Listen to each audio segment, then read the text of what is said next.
En fait, on a eu envie de redonner le goût, plutôt un sens au mot amitié et partage. Je ne veux plus aller dans un endroit, je ne veux plus aller dans un resto, par exemple, parce qu'on m'a conseillé d'y aller sans savoir qui me le conseille. Ça peut être une personne qui est allée, mais ça peut être aussi une personne dont on a acheté la ligne, un autre pays du monde, où le type a rentré des conseils, des avis sur un restaurant. Moi, je préfère maintenant avoir moins de critiques sur beaucoup moins de restaurants, mais des critiques de qualité. Typiquement, si j'ai un bon pote qui va dans un resto et je connais son niveau d'exigence, et surtout si son niveau d'exigence est le même que le mien, eh bien dans ces cas, pour moi, c'est une adresse de qualité, c'est une adresse valable, et j'y vais sans me poser de questions. Je sais que je serai bien reçu et que j'aurai un bon restaurant. Mais pas que pour les restaurants.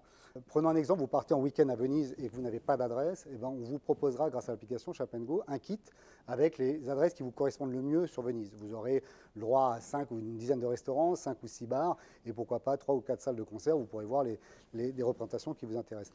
On arrivera à cibler grosso modo vos goûts par rapport à toutes les adresses que vous partagerez, et on vous proposera les adresses qui vous ressemblent. Mais pas n'importe quelles adresses, ça sera une fois de plus, ce sont des adresses qui auront été déjà partagées et validées par la communauté. Voilà, l'idée en fin de compte, c'est vraiment de redonner du goût au mot partage, ami, exigence et confiance.